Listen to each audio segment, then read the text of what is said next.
All right. Today on the podcast, we have the wonderful Pam Voth. And I am just so excited to welcome you, Pam, on the podcast. I can't wait to talk to you. We've been having so many great conversations on Twitter in our NFT journey together, but I'm just so glad that that journey crossed over into the podcast. And now I get to come and talk to you here and interview you and learn more about your story. So welcome. Thank you. Thank you. It's great to be here, Yulia. I'm super Awesome. excited to be here too. Me too, Pam. And yeah, guys, just so you know the background of me knowing Pam. How do I know Pam? I know Pam from the NFTs, and again, I know I've promised to you guys before that this podcast is not about NFTs. It's not. We're still talking about travel media. However, there the lines are blurring because now I'm in that space. I'm active in that space, and that's where I met Pam. I absolutely loved all of her stories, and that's why today we're chatting with Pam.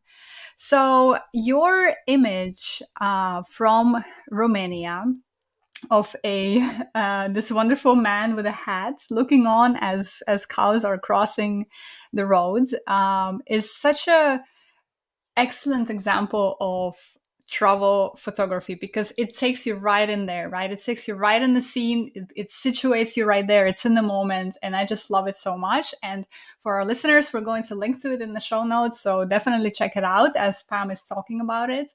But what do you love about this work?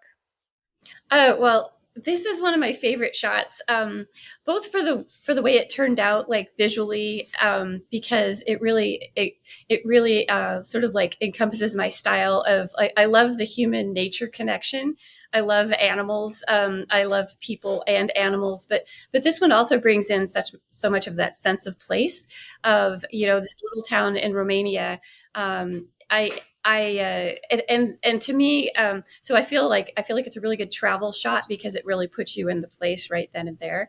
And it's unusual that this isn't an Instagrammable spot. Like I feel like I actually found this location because I was. We had driven into this little village the day before, like at kind of at sunset, and we had to stop because there were all these cows in the road, and I'm like, this is so charming. Like, first of all, my mom and I were traveling together, and we decided to just sort of travel off the beaten path, and we wanted to go see rural Romania. So we were in the Maramuresh area of Romania, and we just really wanted to like focus in on like rural life.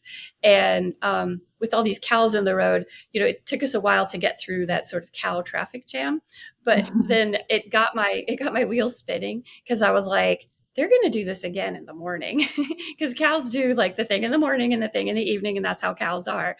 So that evening, I was like, okay, I'm going to figure out where these cows go. And of course, the way you figure out where they go is you look on the road, you can see where they've Yeah. been, right? Yes. So there I am. I'm like, I'm going to track them down. I'm an animal tracker. I love wildlife photography. So like I'm in tune with what animals do. So I could figure out where they were.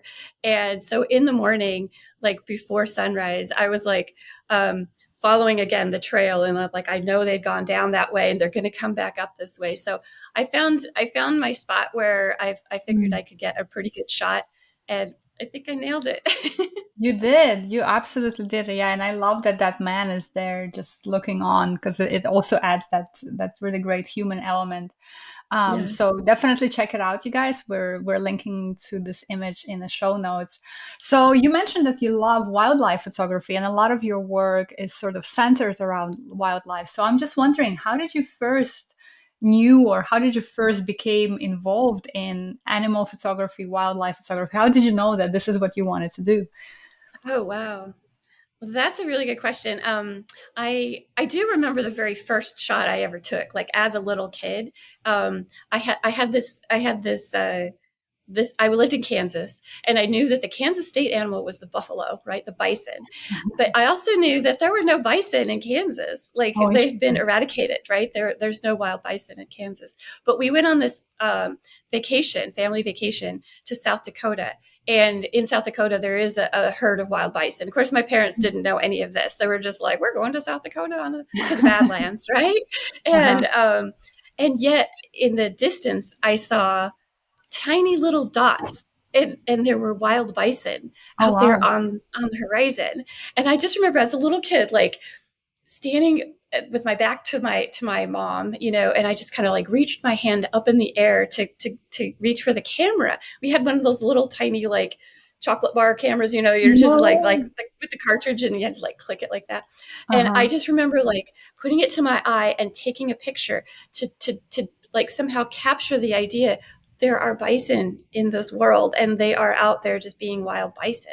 And somehow that just really, really that was important to me. So I took the photo to like capture that and hang on to it.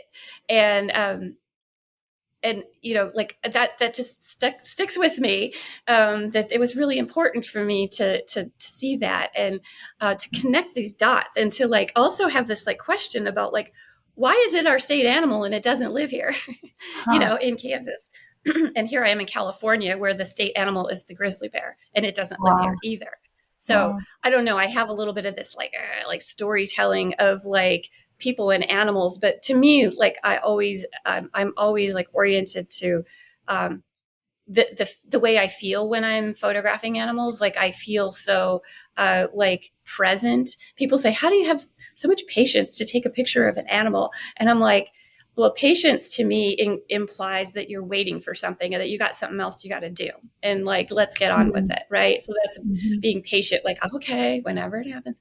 To me, I'm not being patient. I'm just being, I'm just there in my, like, I am just like being present with whatever happens next and being ready for it. I always say that wildlife photography requires, like, first of all, infinite patience and lightning fast reflexes, right? Mm. So, you know, you just have to, like, I never try to, like, make an animal do something or look at me or, you know, like, I never interact with You the just let animal them to be. change Yeah, its behavior.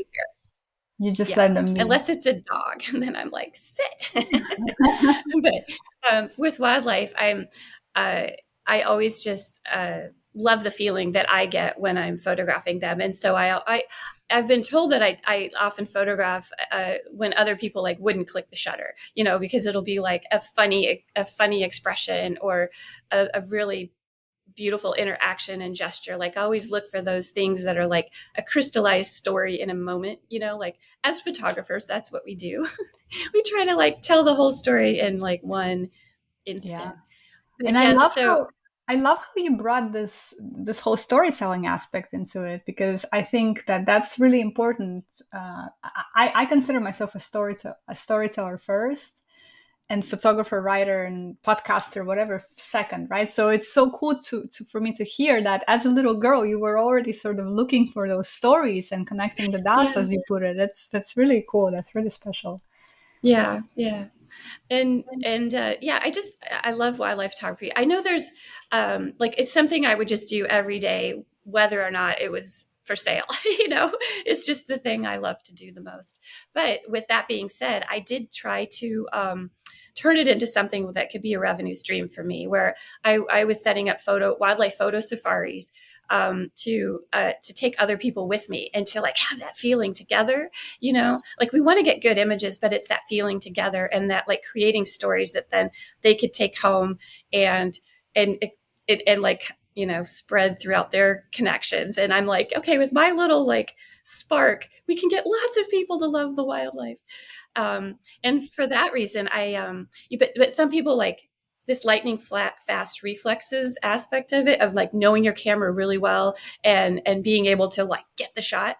I realized that I needed to train some people how to use their camera a little bit better, because you get so like amped up when you're like in front of a tiger or there's the elephant or something. So um, I devised this sort of workshop that I taught, and I called it the Barnyard Safari. And so we would go to barnyards and to interesting farm in situations in Montana, and I would work with people to photograph animals, you know, that are going to be there all day long. They're in a corral. There may be like a cow or a chicken. We could pretend like the cow is a giraffe, or we could pretend like the chicken is a peacock, right?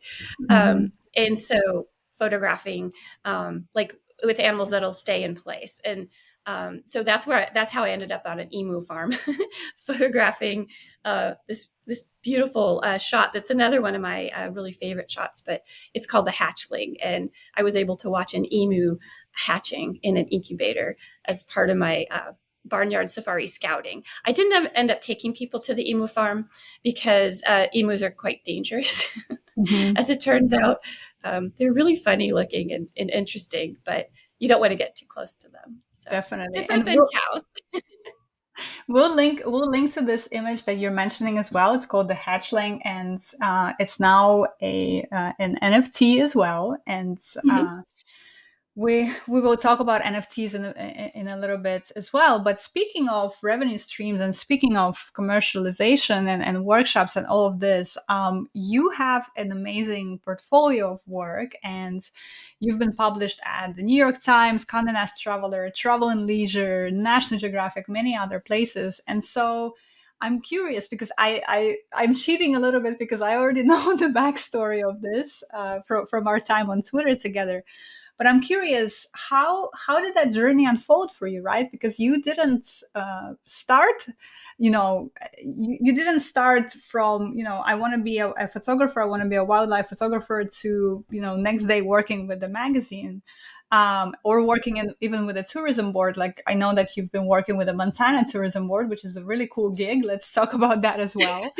But how Yeah. did that journey unfold for you, right? Because a lot of our listeners, they're perhaps interested in taking that steps. They're definitely interested in travel. They're definitely interested in storytelling. So how do you marry those things, your passions? Because I know Mhm. you're very passionate about those things. How do you marry them and say, no, you know what? I'm actually going to turn this into a career for me. I love to hear that story. Yeah, yeah. Well, so I think I've done it my way. So I'll just tell you how I did it, but maybe there's some little pieces that would work for some people. But so I was in a I was in a corporate job. I worked in advertising agencies, and for a long time, Because and then that's I was in because that's the path we all take, right? We all take right. that path at first. We all take the safe path because that's what we know, right? It's so Right, funny. right.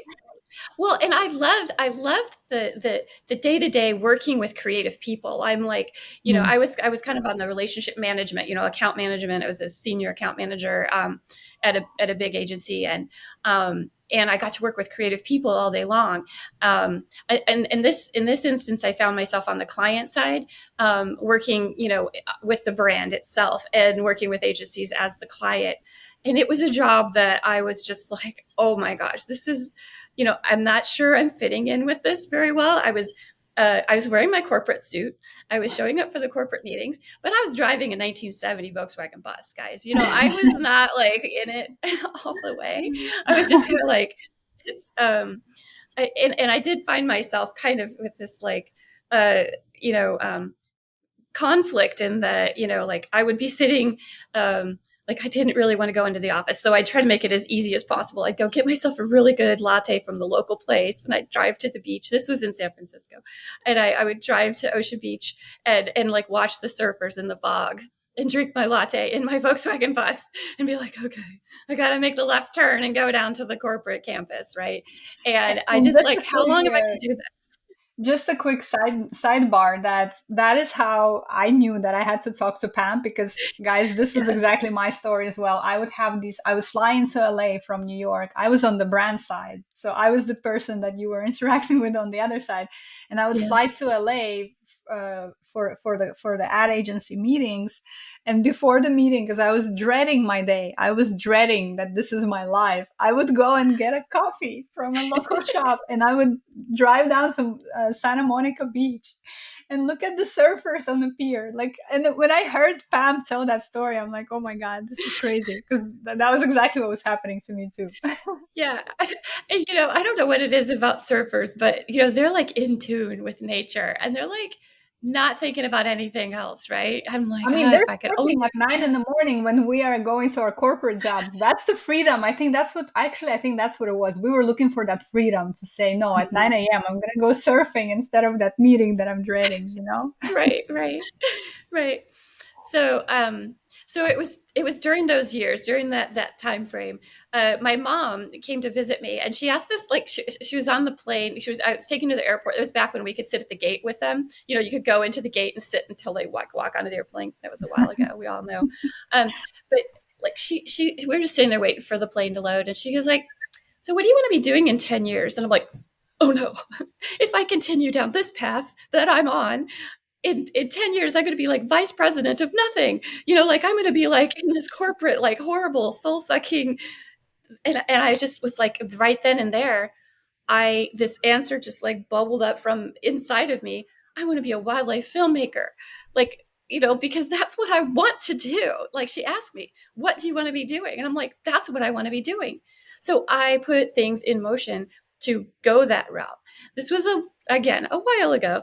So like we had Google, I think we had Google. So I was like, how do you become a wildlife filmmaker? And because I was just like, you know, I'm a corporate person over here, but there's, you know, there are people who do this other thing. How do you do that? So I found that there are wildlife film festivals. So I'm like, well, I'm an awesome networker. I'm going to just go and network my way into this job, right? Like you know, this is, like, I had this idea, like you can do anything. And I'm like, well, I'm just going to go do that. Here I have, I've been working in advertising. I've been making 30-second movies called commercials. How hard could it be to make an hour long movie called a wildlife movie? I mean, like I have the skills, I have the production, you know, like I know how things go. I know how to tell stories. You know, like I understand like teams working together. I'm like, surely this will just be like, I'll just go do this. Well, so, so I did go to Wildlife Film Festival in 1999. And then and I did meet a lot of awesome people. But then they told me there's this other film festival you should go to in Missoula, Montana, like that happens in the springtime. So in between summer of 99 and spring of 2000, we had New Year's Eve, Y2K, right? And in Y2K, this was when the whole world was going to like melt down and the computers were going to blow up because no one knew to put in 4 digits for the date and all this stuff. So I found myself in Death Valley with 3 friends because we were all artists and we all like wanted to be as far away from computers, you know, like as we could. So and during that time in Death Valley at you know, New Year's Eve, we were all like setting our intentions, and I'm like, well, I'm going to go be this wildlife filmmaker. I'm going to quit my corporate job and I'm just going to go do this. And so I thought, okay, I knew that the film festival was in the spring. So I had a few months to like get my plan in place. So I didn't have my own car. This Volkswagen bus was like belonged to me and my boyfriend. So I'm like, I'm going to need a getaway pod. So I'm going to have to get one of those.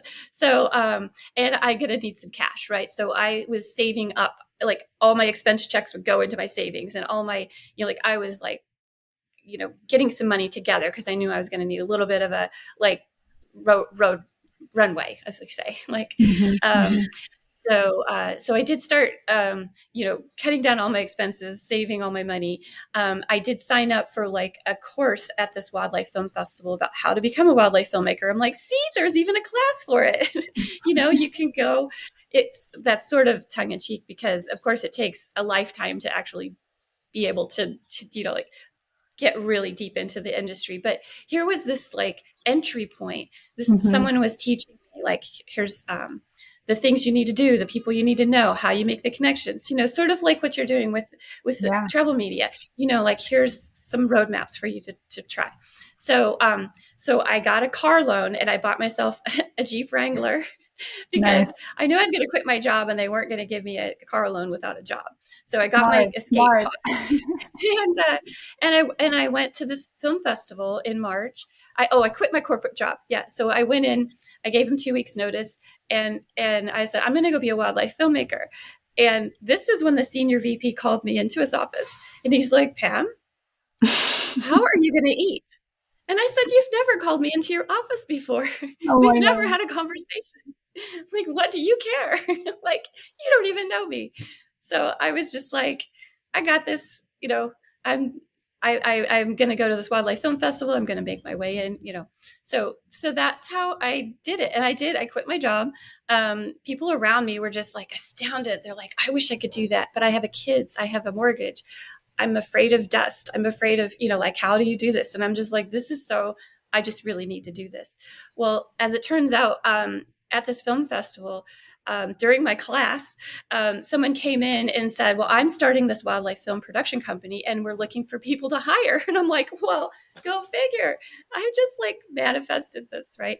So he was interviewing a lot of people. And the question was, what would you say if I ask you to carry 95 pounds, 13 miles uphill? What would you say? And I said, well, give me enough time, water, and Cliff Bars, and I'll do it. Because I knew my limitations and I knew I needed some, fuel. And, but I had no other questions. I was like, I'm doing it. If this is what it requires, this is what I'm going to do. So I had that like commitment to be like, I'm going to do whatever it takes. I had this, like, I already had a lot of independence. I already had a lot of like, like, didn't see very many roadblocks, I guess. So that's, so I was hired because other people were asking, well, how much does it pay? And where do I take a shower? And, different things. Well, so I called my mom and I'm like, I got this job. And her first question was, do they pay insurance? And I'm like, I don't know. I don't know. I just said yes. But so I was required to be back in Montana doing this job in 2 weeks. And so so that was an interesting drive back to San Francisco to pack up my life to then be back in Montana. And Yeah, I just want to just pause here real quick because you said so many important things there that I want to just pull out for our listeners as well. That's, listen, like you sometimes don't even need to know how this will all work out. Because when you're entering a new industry, and this is not just about wildlife photography or filmmaking, it's not just about travel media, it's with any sort of new endeavor. If you want to be, I don't know, an acupuncturist, let's say, or although maybe that's a bad example because you probably need to go to acupuncturist school. But what I'm saying is if you're entering a new space that you don't know nothing about, you need to start aligning yourself with people, with events. You need to start getting yourself involved in the things happening in that industry. And that's how, little steps by steps, you take these steps, and you take one step, the next step appears. You take the next step, the next step appears. It's never going to be that you take one step and the whole path is like, oh, everything is in great vision in front of you. But what I'm seeing from your story, Pam, is that you took that first step. You went to that first film festival. You took that second step. They told you, hey, there is another festival you should be at. You went there. You took the class. You started talking to people. And eventually you got hired by this company. And that was your way into the industry, which is just such a beautiful story for me because that's exactly how this happens, right? That's how it happened to me as well. I had nothing. I had no idea how I'm going to be a travel photographer. Like I didn't know anybody in the industry. I didn't know any magazines. I didn't know nothing. But I started going to events. I started going to conferences. I started talking to people. Exactly the same, right? So you have to start showing up, basically. Start showing up in the places where these people, these conversations happen. That's how you get into it. exactly. And you also start telling people what it is you want to do. Yeah. I remember I was at a farmer's market and there was this person with a booth and they had these like horses and it's like, you can ride horseback into the wilderness. And I was like, okay, here's what I want to do. I don't know how to ride horses, but what I want to do is ride horses in the wilderness with my camera. And so like, and she's like, you can do that. Come over here. And so like for the next 6 years, I was with this equestrian club that was like teaching women how to ride Tennessee Walker horses into the wilderness. And I became this photographer. I was already the photographer, but I became skilled enough at riding a horse that I could actually shoot from my horse, shoot photos from my horse. And that gave me like an amazing entry into like different types of Western Montana kinds of activities I could do. And again, I just showed up and I just told this person, here's what I want to do. And so I think that's another thing is like, don't think that something is impossible. I mean, you just have to like speak it and you have to, let people know. And like you said, show up where those cool things are happening. People love to, help you create bridges. I find, because I love doing that for people. I'm like, Yeah. oh, you should know this person, like Yeah. some people Absolutely. say that I can see the matrix. They're like, you can just see how this goes together. I'm like, yeah, but I can't find a restaurant. Like, if you're like, what restaurant should we go to? I'm like, I don't know. Let's just walk that way. There'll probably be one. I love that. I love that so much. So you eventually eventually started working with the Montana Tourism Board, and it was an ongoing relationship that you had. I believe you said you were working with them for several years. So how did that conversation happen, or how did you're working on this wildlife production company? You're working with the equestrian club. How did that transition to Montana Tourism Board happen for you? Yeah. So, well, Montana's not a very big state, but there at the time I was there, there were fewer than a million people as far as population. It's very big in space, but so I was, I was working. As a freelancer for the smaller like Convention and Visitors Bureau for Missoula, Montana, and I was a freelance photographer for them. I got a contract to shoot summer. Actually, it was a contract through their ad agency. They had a local ad agency. So and the So your ad agency background was helpful probably to you because you could start yeah, those conversations with those agencies easily, probably. yeah. Yeah. Well, because I had this idea. I wanted to do travel photography, and because I had, well, I love I love taking pictures, and I'm like, that's the cool job. So, yeah, I found the ad agency for the local Convention and Visitors Bureau. They had this short contract. We need you to go out for 4 days and photograph summer. And what they said was, we want travel photos, and travel photos have to have people in them. I'm like, Mm. oh, I've never heard this before. I just taking flowers and animals and landscapes and things that I think are pretty about the place. They say, no, travel photography, this has to be travel photos. So at every place, you have to have a person in there because we're going to use these photos to sell Montana, and people need to see themselves in that place, and so they need to see themselves in a canoe or at the farmer's market or riding a horse or these things. And so I was like, oh, okay, this is different. So I shot for them. I did really good. So I got the fall contract, then I got the spring contract, and then because of that connection, they knew the person who was putting out the RFP for the Western. It was called Glacier Country. So Montana is divided up into different tourism areas. So Glacier Country was basically Western Montana, from like Glacier down through like the bottom of Missoula County, or yeah. So so I had to put together a pitch, like an RFP. So I had to like say, here are my qualifications as a photographer. Here's my portfolio. I already shoot these types of things. I already shoot people doing cool, fun activities, eating, drinking, staying in cool places, hanging out with their family, doing all these sort of travel photo types of things. And here's my rates. I'm insured. Here's my gear that I have, and I showed up as a business person, like a freelance photographer, and I got the contract. And so, thank you. I was very, very excited. That was like one of the best days ever. And then, and so that like ramped up my photography a little bit more, because the way they would do their photo shoots is like, we have 2 full days and we're dividing it up into like, from sunrise to like 9 a.m. we're going to be shooting this, and then from like 9:30 we're going to shoot this, and from like 10 or like 10:30 we're going to shoot this, and then we're going to like completely schedule out the day. And I was like, wow, this is like but I remember from my advertising agency time, I'm like, this is a production day. It's not fun and games. It's like, we got to move. We got to get the shot. We got to get what the client wants, because this is my client now, right? Mm-hmm. And so that was a relationship that went on for several years. And my photos were, used in their travel brochure. Like, if you're like, I want to go to Montana, they would send you this like Glacier Country brochure, and it had my photos all through it and everything. So yeah, so that's how that came about. I love that. I love that story. And yeah, it sounds like your background. That's what I also always say, that everything that we do in life prepares us for the next step. So even like a lot of people that I interview on the podcast, they're all converters of some sort, right?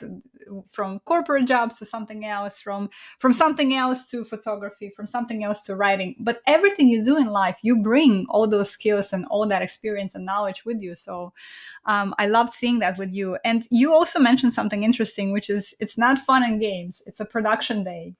It's, it's a Yes. lot of work. So the question I have for you is, what would you say are some of the biggest misconceptions or some of the biggest misunderstood parts of being a travel photographer?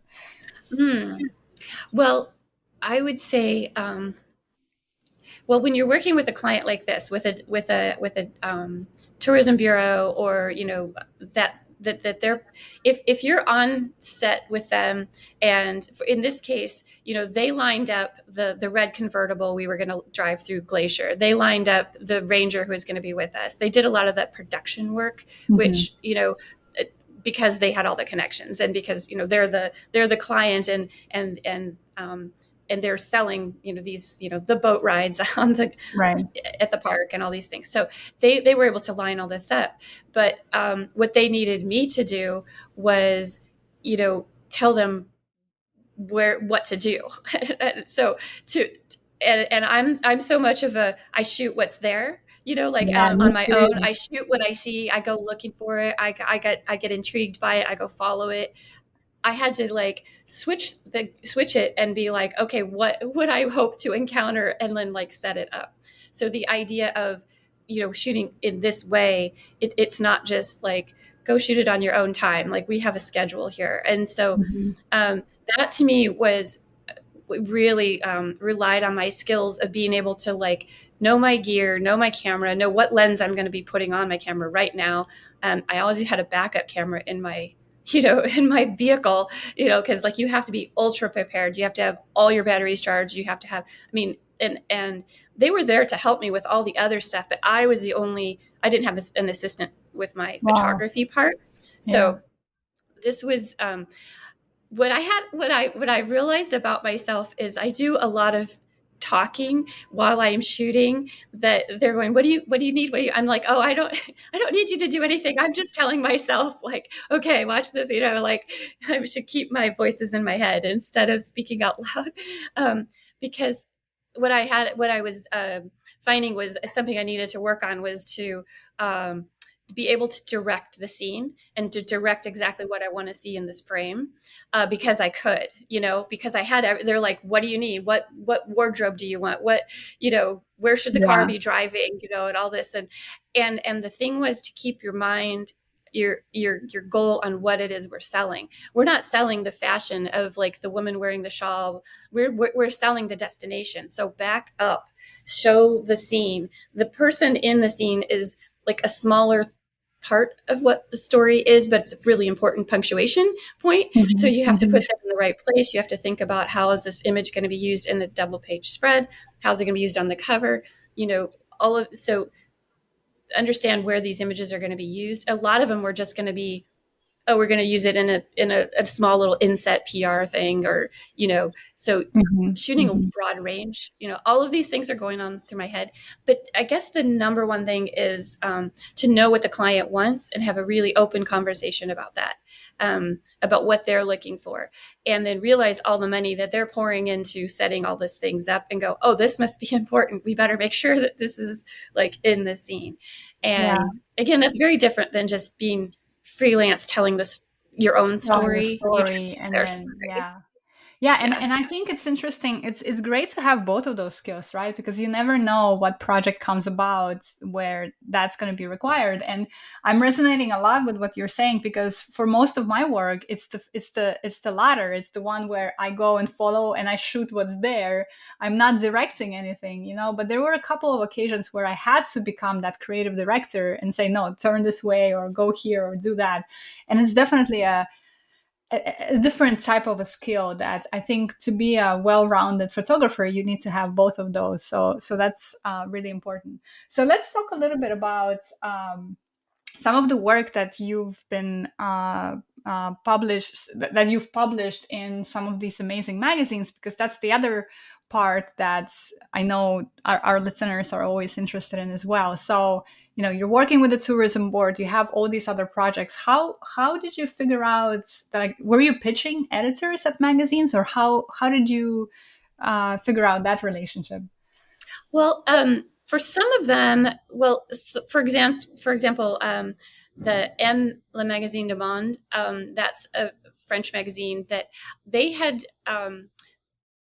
for some reason, like, there was some interesting Montana connection that they figured out that I'm this, like, Montana photographer. So they contacted me and actually asked me to go shoot for them. And it was Cool. shooting, actually, a Western author who is Wow.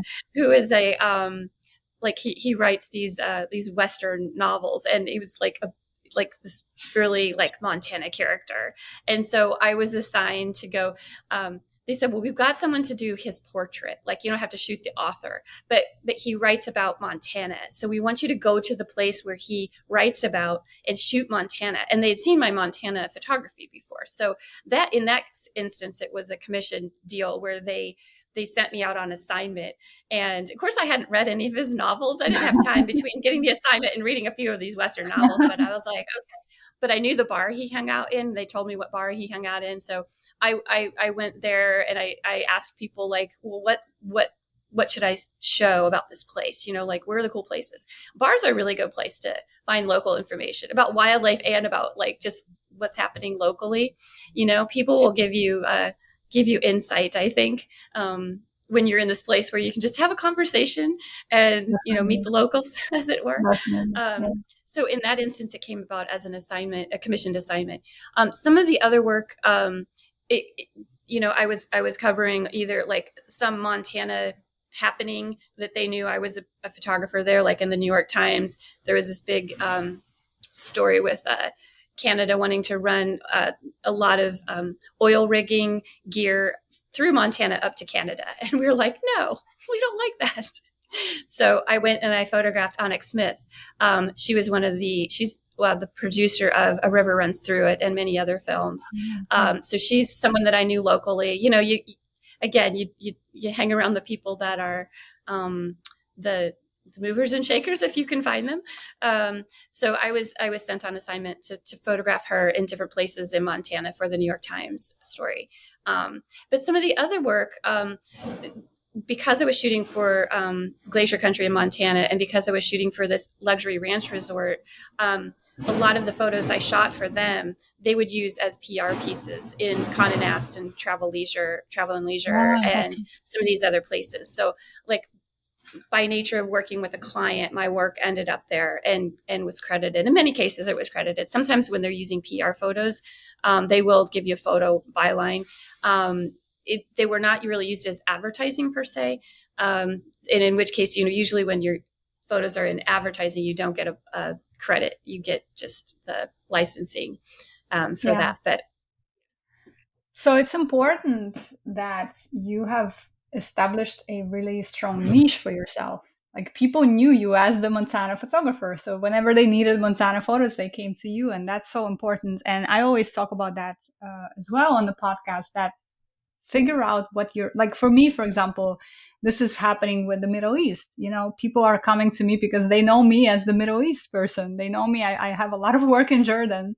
So whenever somebody needs Jordan, they come to me, right? So it's really important that you build up that niche. And sometimes it happens by chance that you end up photographing a lot of something in a specific destination. But sometimes you can be more intentional about that and say, this is what I want to be known for. Like, my portfolio can be broad, right? I can have many skills, but this is what I want to be known for. And that's really, really important as well. So let's talk a little bit about sort of where you are today, because you're not in Montana, you're in California. And I moved to San Diego. You have such a what's the word I'm looking for? You have an incredible career, an incredible portfolio of work. And as we mentioned at the beginning of today's conversation, I know you through NFTs. So I would love to know what has drawn you into the NFT space. And here's why I'm asking, because a lot of the people I'm talking on Instagram, in real life events and conferences, specifically women, a lot of women are curious, but they feel like they don't see themselves in the NFT space. They feel like they don't belong. And in fact, Mm. just recently I posted, I'm going to I'm going to have or actually, I think when this episode comes out, the workshop will already be over. But I'm running a NFT workshop this August, and I posted about it on Instagram, and I've gotten a lot of messages of people saying, "I'm going to unfollow you because you are encouraging other photographers to get into NFT space. Oh, The NFT wow. space is a horrible space. It's a Ponzi scheme. And why are you doing this? I'm very disappointed in you." So, and these were Okay. women that wrote this to me, women photographers that I know. And I see this, like some of them are curious, but they don't think that they belong. Some of them are not curious and they think it's a horrible place. So I would love to hear your thoughts on what drew you to the NFT space in the first place, and how do you find it? Is it a Ponzi scheme? Well, that's a really, so I remember kind of how I got here. Um, and it was in the days of Clubhouse. Like, what was it? Last year, Last year, yeah, last year. February, March or something. I was invited to Clubhouse by the head of marketing for Nestle. Like, Okay, because I was random. in some kind of webinar with her, and she was like, da da da da da, only by invite, send me a DM. And I was like, I didn't know what she was talking about, but I was like, I'm gonna just see what that is. And so yeah, so that was back when it was like invite only. I don't know if it still is or not. So I was just like, this is the coolest thing ever. You know, I could just spend hours like listening to people talk about creative ideas and cool things and stuff. So um and I found this like group of photographers there on Clubhouse who were all talking, and then I kept seeing these spaces showing up with NFT, and I was like, what is that? I'm staying away from that. I'm staying away from that. And then I'm like, well, it's everywhere, so maybe I should like go check it out. I'm like, what is this? Okay, because I'm always curious, and I don't, you know. I'm not super FOMO on things, but I'm always like, well, something's going on. What's over there? You know, it's that like, And so I didn't listen to the NFT spaces on Clubhouse. What I did is I went and I Googled it, and I found, I'm sure a million people have watched this video from Lindsay Adler. It put out by Adorama. She's like, Okay. she was a photographer that I always liked. I'm not a fashion photographer, but I love the way she teaches lighting, and I love the way she just is a like powerful, successful woman photographer. And I'm just like, yeah. And so I was like, okay, I can trust her because I've heard her, you know, um, teaching before. And so I'm like, Mhm, surely mhm. she's like looked into this. And so now I'm going to just, so she had this like 3-part video series that was published by Adorama. And she's like, explained very clearly what it was. And, she's like, when we sell prints in the real world, like you might have a limited edition print. Like this is the only type of print that's on this kind of paper at this size, and so there's like 1 of 10, and you can buy 1 of 10, and then maybe you will print that image in another way. Maybe you'll put it on a poster, right? And a poster, you can get like 4,000 posters, but it's a poster. It's definitely not the printed on fancy paper over here. And she's like, NFTs can be thought of as sort of the same way. It's another format of your image being out there and available for sale. And so it's like and the cool thing about an NFT is because it's on the blockchain, it has provenance, right? You know exactly that it was minted, it was put on the blockchain by this or the exact artist who made it, and then when it's traded or sold, all of that information is recorded on the blockchain. So it's Mhm. kind of like back in the days when the masters were selling paintings. It's like, who has the painting? Well, there are some painters who would say on the back of their painting, I sold this to so and so. And so then when that painting got sold again, on the back of that painting, it said, well, now it has been sold to so and so. And the provenance is recorded, on Mhm. that physical painting. Well, in this case, the provenance of that image is recorded on the blockchain, and you can track it, and it's public information. And so I was like, okay, all of that makes sense to me, because I knew about licensing images. I knew about, when I say someone can use my image, I never ever sold my copyright. I never, like, I'm always like, I always maintain copyright. Maybe I give you like full use of the image forever and ever, and you can do whatever you want with it. Yeah, great, but I still own the copyright. And so that was always like really important to me. And in NFTs, you can decide what rights you're actually selling away with that, because it's recorded in the smart contract on the blockchain. So I was like, all of this makes perfect sense to me. And if there are people who are art collectors who want to collect my work as art, because I've had that happen before. I used to be part of an artist gallery, and people would buy my pictures to hang on their wall, those kinds of pictures, not the travel photos, but those sort of fine arty kind of pictures. So I was like, okay, this seems like something I can understand as a photographer, and I feel protected as a photographer because I know that it's all about, like, I'm still in control of my images. So I just kind of watched that series of videos like over and over again. That was back when ETH was like $1,900. And now it's actually like zoomed up to like over 4,000. And now it's like not back up to $1,900 again. So yeah, there's that like volatility with the actual currency that is used to buy and sell these NFTs. Yeah, so I got into it with, like, I educated myself quite a bit before I went into it. But what I saw it as is another revenue stream for my images. And and I was like, I'm a photographer that likes a lot of revenue streams. Also, just a real quick note about it being, like a real deal in terms of like collecting art. There is an NFT gallery in Chicago called I'm Not Art. And I had a piece in their gallery for a bit, and for one of their exhibitions. And so I got to talk with the gallery owner for a bit. And he said that NFTs are seen as this new form of art. Actually, like, art collectors really consider this, because of all those things like provenance and like ownership, and this, provability and rarity and scarcity, that it's a real piece of art. And they told me about this woman an 80-year-old woman had come into the gallery who had been a lifelong art collector. And she, of course, as an art collector, you always want to know the new stuff. Like, your mind is already set, like, what's going on out there? Tell me. Yeah. I'm like, they're at the edges, they're at the fringes and the front edges of what's coming next. Even though she was 80, she'd been doing that her whole life. So she came in and she goes, I've heard about these NFTs on television, and I want to know all about them. And so the folks at I'm Not Art in Chicago, they're all about helping people understand and be educated about this new art form too. So they let her know all about it. She saw them on the wall, and she was like, okay, got it.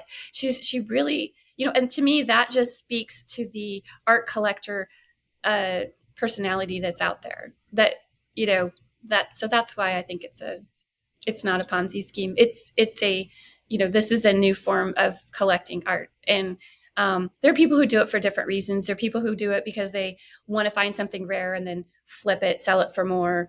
There are people who just like really, really connect with the artist and want to like own a piece of that person's story and have that personal connection. There's so much art that I have in my home that I bought it from the artist on the street, or the artist at the shop, or I know who made it. And to me, that's really important.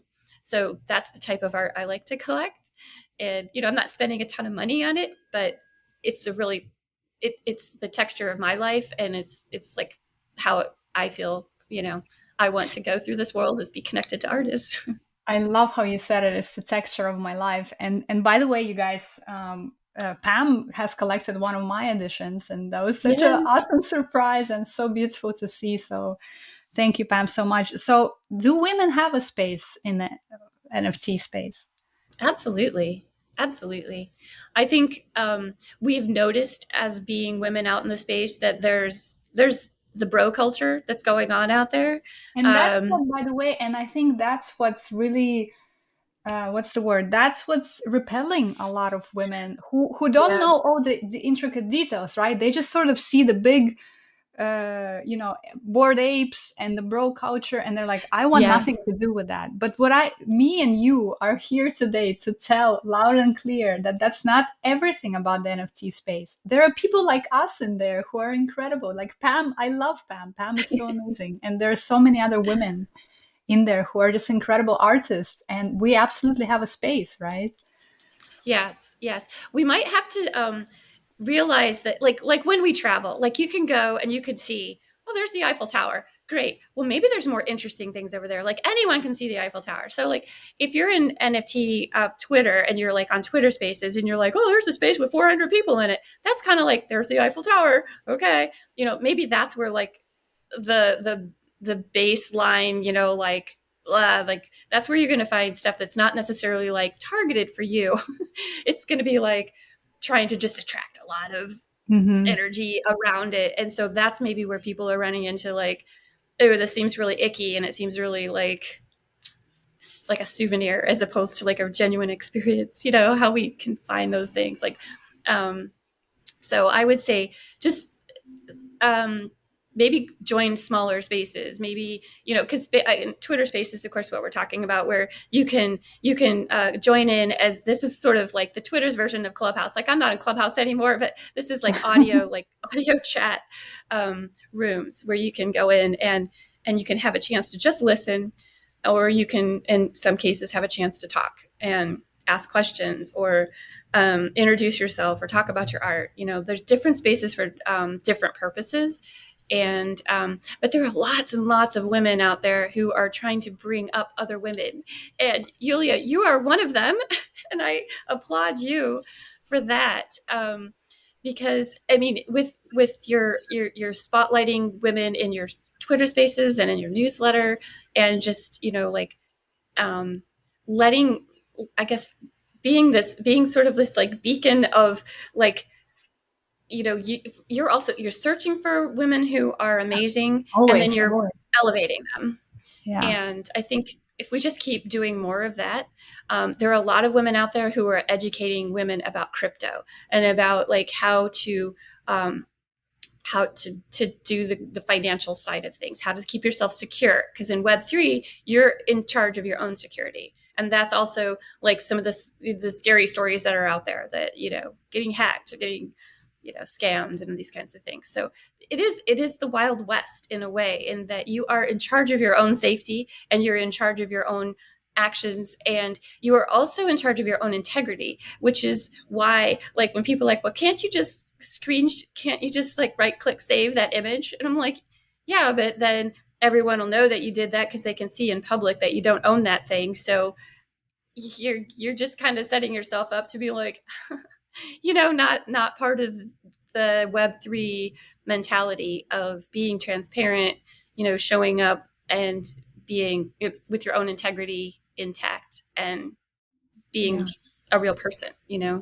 Yeah. Oh, I love that so much. Obviously, you and I are on the same page, Pam, because we're both participating in Yeah. the NFT community. But I again, and we're gonna link, but because I haven't seen that video series you mentioned from Adorama and Lindsay Mhm. Adler, we're going to link to that, so hopefully, more people can check that out.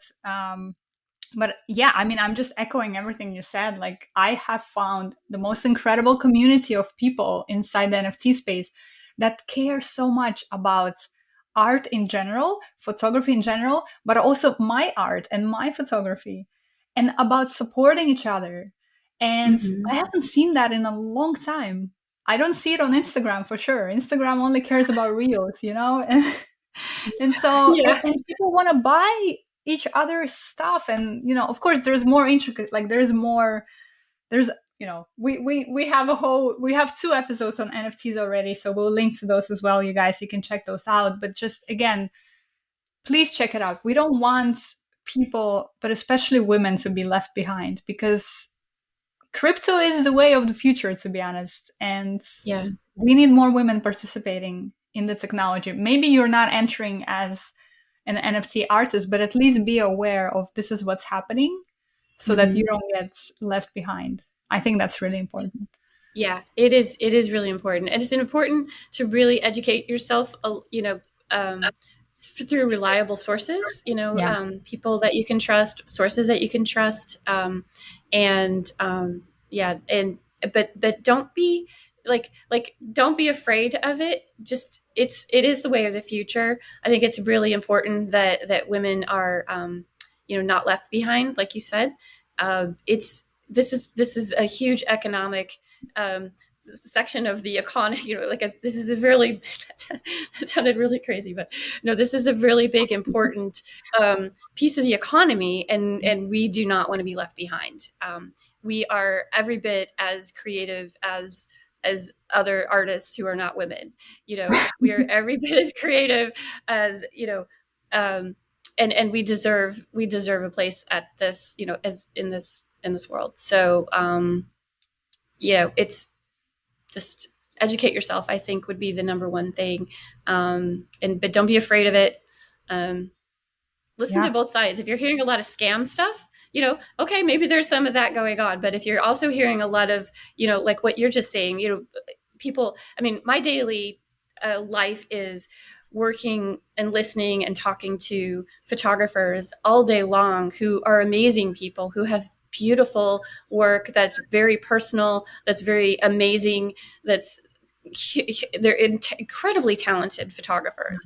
And so my job is to help them, onboard in the NFT space. This might be their very first time with NFTs, and so I'm helping to them understand, the way in. Some of them come in and they're already like hot shots in the NFT world, and that's really exciting too, because I can show them, what we can do for them that's different than other places and stuff. So, Yeah. but yeah, and just the amount of connections that I see between human beings who are artistic is really heartwarming, and that's really what my daily life is all about right now, Yeah. is getting to experience that. So, and making that happen. And sometimes we talk about art, and sometimes we talk about, other crazy stuff like travel stories, which those are good days too. Definitely. And what Pam is mentioning there is her work with a platform in the NFT world that's specifically dedicated to photography, and that platform is called Sloika. It's a really beautiful platform. They do a lot for photographers. I've mentioned it before, and we'll link to it again here, so definitely check it out. And Pam is head of creator relations on Sloika, so that's why she gets to meet and onboard a lot of amazing artists in this space. So that's really wonderful. So we've sort of covered a lot of ground today, and as always, I always feel like the hour is almost over, and we barely scratched the surface, because there is just so many more things that I wanted to ask you. But we're going to be wrapping up for now. But I wanted to ask you, what are you most excited about working on right now? What brings you the most joy right now? Ooh, well, to be honest, we're planning this trip in September to go live in Lisbon, Portugal for a month. And so we're my mom loves to do travel photography too. So she and I Awesome. love to travel together. So my husband and her and me we're going to go live in a flat in Lisbon for a month. And she's been to Lisbon many times, and it's one of her favorite cities. And because my job with Sloika is a remote job, I'm able to kind of work from anywhere. And I really love that aspect of remote working. It's like you don't have to ask for a month off of vacation. You can just go work from someplace else. So what I need to do is a lot more research about what kind of cool things I can do in Lisbon. So Mm. she knows a lot of the cool things to do, but I know I'm going to be looking into like museums and food and music, and where are the photo op places, but then also where are the like off the beaten path kind of things that I could do and explore on my own. So I'm excited about my research that I'm doing right now into Lisbon, and I'm at the very beginning stages of that. But for so that I would say that's something I'm really looking forward to, because I'm going to go there with my camera and I'm going to do my kind of photos. I'm not doing an assignment or anything. I'm just going to, go follow my nose down a crazy back street and see what I see. I love that. I love that. That's so beautiful. And what kind of advice would you give to someone who's maybe thinking about starting down this path, right? Of travel photography, of working with magazines, brands, tourism boards, just kind of following their passion and their desire for travel, for storytelling. What would you say to them? Hmm. I would say I think that the networking aspect is really important. Mm. So finding either people who I think that if you find people who are doing that, and then learning from how they did it, if they're willing to share, in the sort of web 2 area, like Instagram area, people are like, I'm not going to tell you where I was or any of that. And as we're going into web 3, there's so much more of everyone has a place and everyone has something to contribute. And there's no reason to hoard resources per se. There's like this like openness of, sharing information. So I would specifically, I would just say try to make connections with people who are doing something similar to what you're trying to do, or what you think you want to do. The biggest piece of advice I've ever given myself, that I go by, is that I always give myself permission to change my mind, because I've done a couple Oh, I of love jobs where I'm like, I want to be doing this. And then I'll get into it. And I'm like, whoa, I didn't know that part was part of it. So I'm like, all right, change directions. So yeah. Um, try to surround yourself with people who are doing something at least aligned or similar, and then just make connections. I think connections are the number one thing to do. Um, and yeah, be ready. Always keep practicing your art, your craft of photography as well, so that you're ready to show up and be ready when the opportunity shows up. Oh, I love it. That's so beautiful and so well said. And finally, I always close with this question, and it's a bit of a big question, but how would you start thinking about what does it mean to be a woman in travel who is stepping into her brilliance today? Mm. One thing I realized recently, I was sitting in an airport in Mexico City, on my way flying home, but I just thought, like, at this time when I'm traveling, I have no stress at all. Like, my flight's delayed, fine. I'm sitting here, I'm traveling.